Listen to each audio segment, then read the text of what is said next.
So if you ask most people in the United States and Britain who started World War I, the answer is obvious. It was the Germans. They're the bad guys. Because Hitler.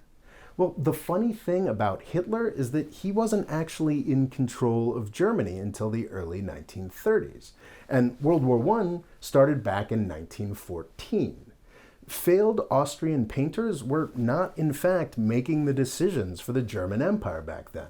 In researching my book on the British Empire, I noticed that there is something much more important about Germany in this period than Hitler. It's the fact that at the beginning of unchallenged British world dominance in 1815, Germany didn't exist. It was an unwieldy collection of 39 different states, many of whom hated each other. It was Prussia, a big state in the north, that would lead the way to German unification in 1871. Prussia owed its survival, its growing borders, and its eventual success to British subsidies and protection. Most histories of the First World War get super bogged down in the months before, or maybe a decade or two before the outbreak of the war.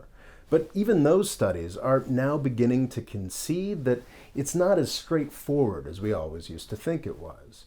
Yes, for sure, the German emperor back then was a prick, but it turns out there's a lot more guilt to spread around.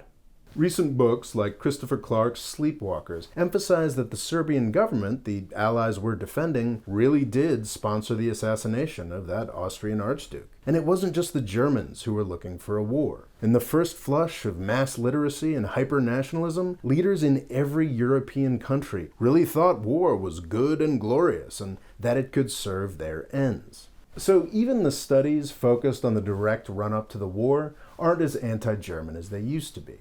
If you broaden the focus and look at the entire century leading up to the conflict, the country that bears the majority of the war guilt becomes starkly clear. It was Britain's choices, more than anybody else's, that brought about the cataclysm.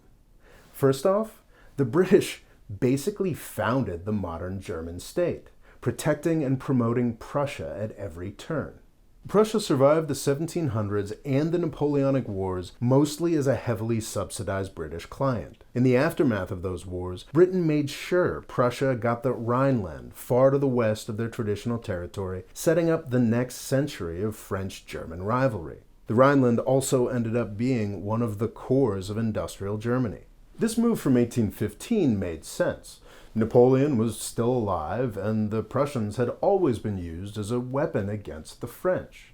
But as the century wore on and France became weaker and weaker, Britain kept making the same decisions, even though they made less and less sense.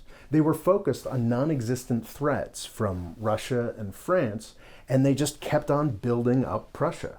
If you've studied World War I, you know that it was Germany's violation of the sacred neutrality of Belgium that finally convinced the British to join in with the French against the Germans. What isn't often noted is that the sacred Belgian sovereignty existed because the British created it with their gunboats in 1831, carving it out of the Kingdom of the Netherlands. The British created a trap for themselves, or a red line, if you will, that got them into the war that ended their empire.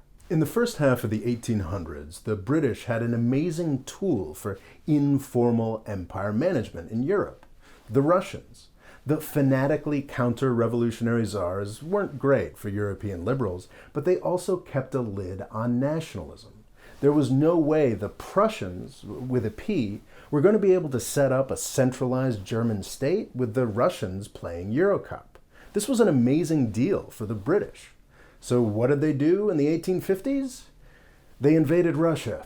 The Crimean War was the only great power conflict Britain was directly involved in between 1815 and 1914. Before the First World War replaced it in popular consciousness by being even worse, Crimea was mostly known for idiotic mismanagement and horrific waste. The Russians had already been defeated by the Ottomans, so the French and the British invaded Russia and beat the Russians, though only in territory within easy reach of the sea. What isn't focused on enough is the way that the Crimean War ended Russian influence in Europe for the crucial decades that Prussia needed to found Germany. There's a lot more to this story, but you'll have to buy the book to find out more about the ways Britain was essential to the founding of a unified Germany. So after the German Empire was founded in 1871, you'd think that the British would have wised up and focused on that vital relationship. But no, you'd be disappointed, because for most of the next 40 years, Britain remained obsessed with Russia and France. They worried about protecting an empire that didn't really need protecting, and they ruined their relationship with the only European natives that really mattered: the Germans. In the early years of the 20th century, the British made themselves very unpopular in Europe by briefly picking on some white Africans called the Boers. Strangely, the endless crimes the British were committing against black Africans didn't bother the Europeans so much. Regardless, the expensive victory against the Boers made the British feel insecure about the empire, so they formed diplomatic relationships with the French and the Russians that quite justifiably made the Germans feel insecure, eventually leading to war. This is all covered in so much more detail in Chapter 6 of my book. So looked at in a small frame, it's hard to blame anyone in particular for World War I.